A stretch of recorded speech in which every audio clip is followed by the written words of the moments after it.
Seguimos retomando la historia de la fotografía, esta vez repasando de manera lo más conciso posible la evolución de la misma, y para ello vamos a hacer un breve repaso a los orígenes de la misma.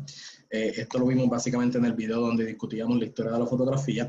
Vamos empezando entonces a discutir la definición de fotografía, como hicimos con la definición de cinematografía. Es una palabra compuesta, ¿verdad? De dos partes, con un origen griego, que es la palabra phos, que es luz, y la palabra graphic, que es dibujar.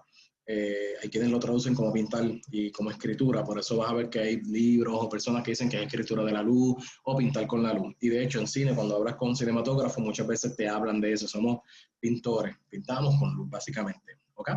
Y la base es la fotografía.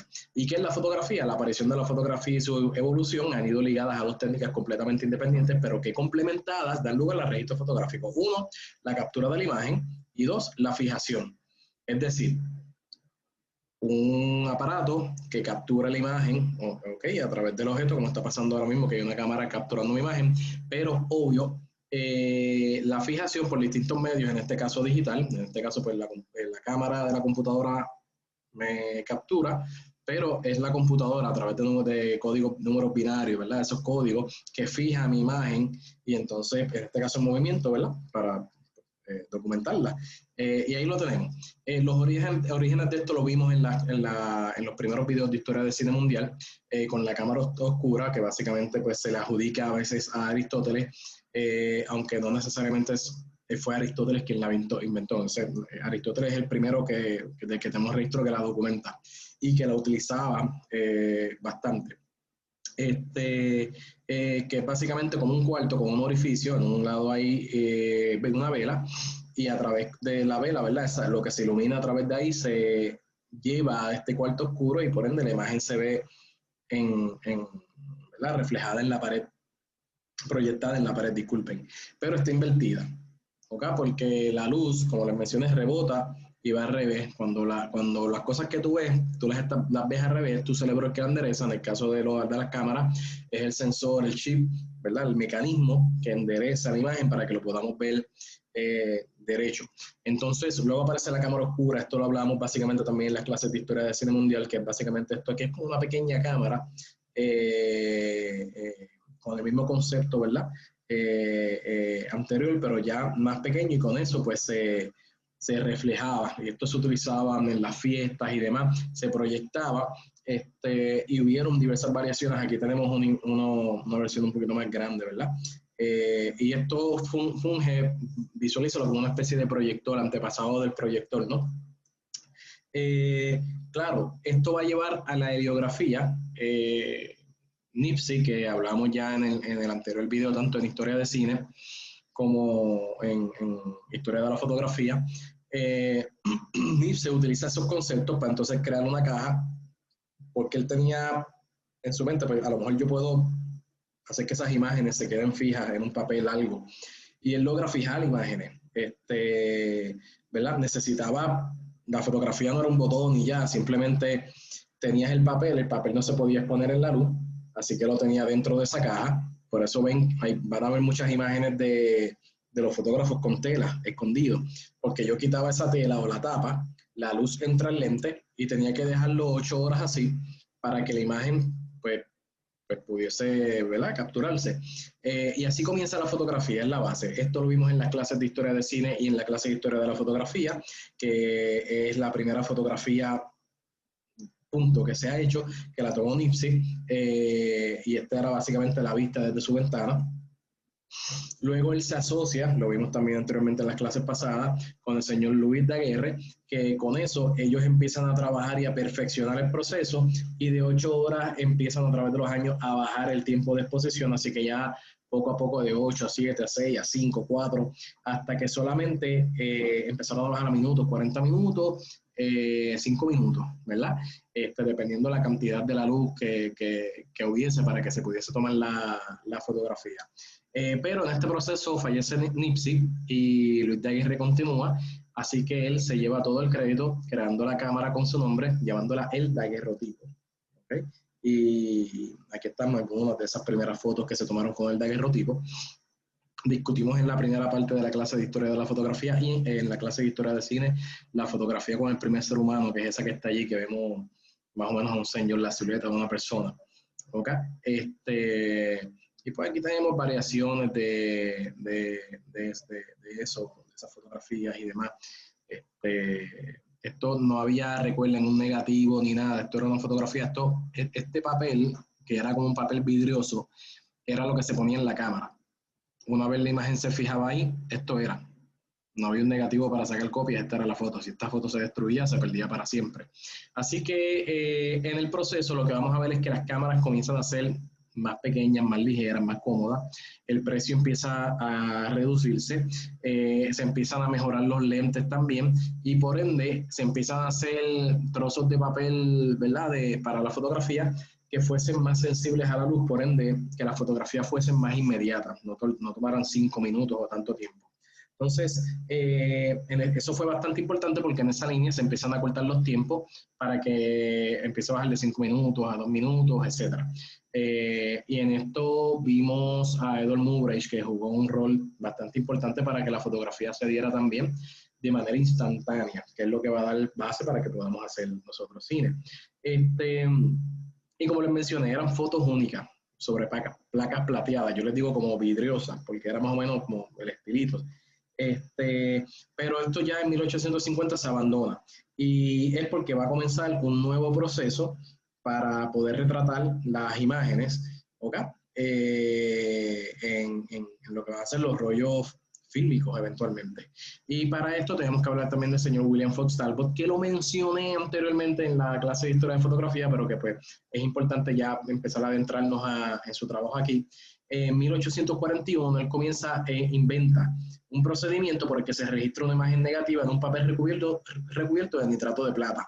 Han tenido que escuchar en algún momento, quizás los más de ustedes más experimentados o que han estudiado este tema saben lo que es o lo han escuchado, y los que no, estoy seguro que lo habrán escuchado en algún momento y quizás no recuerden, nitrato de plata era el material con el que se hacían los rollos de película, que era lo que ayudaba a tomar las fotos de manera inmediata, y el que se populariza, uno de los que se populariza, tenía una característica, una de sus características más destacables de las que hablamos, es que era altamente flamable. Eso cogía calor, cogía fuego, olvídate, eso se quemaba y no había madre que parara eso. Si vieron la película Inglourious Basterds de Quentin Tarantino, saben a lo que me refiero. Ahora, este señor descubre eso y lo llama el calotipo, ¿okay? Y eso fue bastante base para nosotros. Claro, este primer paso era inferior en calidad al daguerrotipo, pero ofrecía la comodidad de tener ese rollo tipo papel, ¿verdad? Que ya no era esta cuestión como que vidriosa, más cara, más difícil, podíamos sacar copia porque era un negativo y de ese negativo podíamos sacar un positivo. Así que era un proceso que permitía, pues, traer unos beneficios, que es con lo que nosotros, los que comenzamos en la fotografía, ¿verdad? Y en el cine, pues empezamos a trabajar en ello. Ahora, de ahí vamos a ir pasando eventualmente a otro tipo de evoluciones. Por ejemplo, en 1888 se comienza a utilizar el celuloide, ¿ok? Que es el material con el que finalmente el que se quedó, ¿ok? Para tomar fotografías y eventualmente para filmar películas. Así que el proceso utilizábamos esos rollos de película, que los vamos a ver ahora próximamente en uno de los slides. Nosotros pues lo enviábamos a un laboratorio, o si teníamos un laboratorio pues lo revelábamos. Las emociones eran más sensibles y necesitaban menos tiempo de exposición. Así que ya estábamos hablando de fotografía instantánea, ¿ok? Así que en 1884 el norteamericano George Eastman inventa el rollo fotográfico, el que se queda en la industria, el que se estandariza. Y el primer carrete que lo utiliza consta de 24 exposiciones, pero la base de todo esto, recuerden que la da Edward Muybridge en los 1870, con su serie de experimentos y descubrimientos a partir de la serie de fotografías del caballo a galope y la serie de fotografías que componen lo que fueron sus estudios de Animal Locomotion. ¿Okay? En 1888 se empieza a comercializar una cámara con un cargador de 100 exposiciones. Y esto se vuelve bastante popular. Como él denomina la cámara Kodak, George Eastman, pues la compañía pues Kodak. Todavía hoy en día mencionar Kodak y ver ese logo todos estamos familiarizados con él. La empresa Kodak fue de uso universal, ¿ok? Y el rollo fotográfico fue de uso universal. Aunque hubieron, después lo vamos a ver cuando más adelante estemos en las clases de formato, vamos a hablar un poquito de esto, porque hubieron otros formatos y otros tamaños, pero eso lo vamos a hablar más adelante, menos populares, ¿verdad? Kodak por mucho fue desde el principio lo que estandarizó y lo que se utilizó. Así que, nada, esto fue lo que va a dar la base eventualmente al cine y de ahí, pues, eso lo van a ver en las clases pasadas, en los videos pasados que hablamos de historia de cine. En 1900 la empresa Kodak saca al mercado la cámara Brownie. Los amantes de la fotografía, eso ustedes lo van a escuchar bastante. La cámara Brownie era de fácil uso y se comercializó bastante.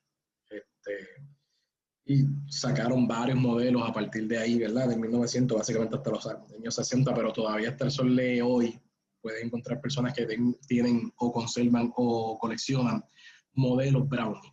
¿Okay? Ahora, tenemos que hacer un stop para hablar de volver a Thomas Alva Edison, que hablamos de él en la clase de historia, en el video de historia de cine, porque Thomas Alva Edison, la aportación de Alva Edison no solamente fue al cine, por esto, él necesitaba un rollo de película, ¿verdad? Para filmar segundos, minutos, y eso no existía. Así que él comisiona que se haga ese rollo de película, y entonces algo que fue de él, que no fue de él del todo, esto lo podemos hablar después más adelante, esto quizás los más que saben y me van a corregir sobre este asunto, porque formalmente se dice que es Edison, pero sabemos que Edison no fue realmente que inventó los orificios que vemos aquí de los rollos de película, pero nada, no va el caso ahora. La cosa es que fue Edison el que lo comercializó, lo patentó y lo comercializó y en Estados Unidos, ¿ok? Y de ahí pues se comercializó al mundo. Él inventó dentro de la cámara fílmica lo que llamamos la cruz de Malta, que es como una cruz que va engranado en esos rotitos y que permite que el carrete corra. ¿Okay? Y que pues se estandarizó a partir de ahí. Y eso fue bastante clave, no solo para nosotros en el cine, sino también para la fotografía. En 1924, Scott Barnack empleó ese rollo de película de 35 milímetros, porque entonces también se va a estandarizar el tamaño de 35 milímetros, y esto tranquilo, que cuando estemos hablando de tamaños y formatos mucho más adelante, esto lo vamos a volver a tocar. Se estandariza y es Oscar Barnack quien la utiliza con la famosa cámara Leica 1, que la marca Leica ustedes tienen también que estar familiarizados. Y gracias a su pequeño tamaño y su bajo coste, pues, se hizo famosa entre los fotógrafos profesionales y aficionados. Con la aparición de la película de color, ya a partir del 35, el Kodachrome y a Color en el 36, pues se empieza a utilizar la fotografía de color. De hecho, entonces en Puerto Rico aquí lo hizo el hijo de uno de los hijos de Colorado, de Rafael Colorado, pionero en el cine puertorriqueño. Y pues de ahí se va a popularizar básicamente la fotografía a color a partir de los años 30. Mucho más rápido de quizás de lo que se va a formalizar o estandarizar en el cine a nivel mundial. ¿Okay? Porque en el cine va a ser a partir del 38 con la película El Mago de Oz, y el proceso, aunque en Hollywood fue un poco rápido, a diferencia de otros países, pero a nivel mundial todavía en los años 60 había países que todavía estaban mayormente haciendo cine en blanco y negro. ¿Okay? En 1947, Erwin Land inventa el procedimiento Polaroid, las famosas Polaroid, ¿verdad? Que son literalmente las fotografías instantáneas que salen directamente de nuestras cámaras. Y entonces ya de ahí, esto nuevamente un curso en resumen, hay muchas cosas que no estamos hablando aquí, pero que vamos a hablar en el proceso, ¿verdad? Nuestro enfoque en cine, estamos hablando, o quiero hablarles de las cositas importantes dentro de la fotografía, y es importante entonces que nos saltemos a lo que tiene que ver con la fotografía digital. La gran revolución va a ser básicamente la sustitución del rollo de película por los chips, por los sensores electrónicos sensibles a la luz. O sea, que en vez de utilizar rollos fílmicos, en vez de negativos, estos chips para registrar la imagen ahí. Y aunque esto, para muchos de nosotros, esta revolución va a comenzar a partir de los 90, comienza desde mucho antes. 1975, irónicamente, viene desde un técnico de la casa Kodak, ¿quién diría? O sea, que desde allí la muerte de la gran compañía que tenía el mercado a nivel mundial para los rollos fílmicos, y que literalmente, mano, luchó para no morir por el digital, fue ahí. Un técnico de la casa de la Kodak, Steven Sanson, fabrica la primera cámara digital sin película. Estaban experimentando y como lo pueden ver aquí, miren la cámara, miren me tripea el cassette al lado, me tripean los chips y todo eso. Esta era la cámara acá. Tardaba en procesarse, básicamente se tomaba la foto y miren, y era pesada, ¿ok? Y básicamente grababa también una cinta de cassette, una foto en blanco y negro, ¿ok? De 0,01 megapíxeles y bueno, se tardaba otros 23 segundos en volcar y visualizar la imagen en un aparato de televisión. Claro, esto no era para nada práctico para los fotógrafos. En el 89 fueron los japoneses, ¿verdad? Con Fuji, quienes fabrican la primera cámara digital disponible para su comercialización, la Fuji DS1P, que tenía una resolución de 4 megapíxeles. O sea, estamos claros, ¿verdad? En el mundo hoy en día de que estamos bregando con terabytes, 4 megapíxeles. Vuelca esos archivos en tarjetas intercambiables. Ahí tenemos un ejemplo de la tarjeta. Entonces, en el 95 aparece la primera cámara digital con pantalla LCD incorporada para visualizar la foto.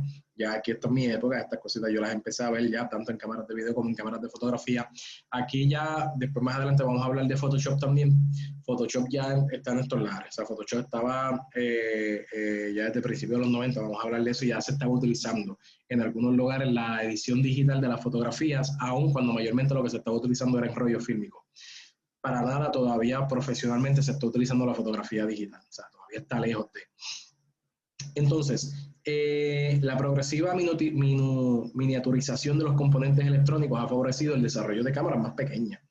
Por eso también vimos como, tanto en cine como en fotografía, estas cámaras cada vez pueden ser más pequeñas y con mayor resolución a precios asequibles, contribuyendo a la expansión de la fotografía digital y a su uso masivo por parte de los aficionados. Otra consecuencia de la miniaturización es la implantación de cámaras fotográficas en otros dispositivos electrónicos, como teléfonos, etcétera, computadoras. Ya entonces la fotografía viene siendo parte, la fotografía fílmica, ¿verdad? Viene siendo parte del pasado. Así que pues sin más, quedo con ustedes acá. Esto fue básicamente el proceso de la historia y la evolución de la fotografía. Espero que les haya gustado. Continuamos con más videos sobre no tan solo del desarrollo de la fotografía, sino del tema que nos compete, que es el desarrollo y evolución del cine.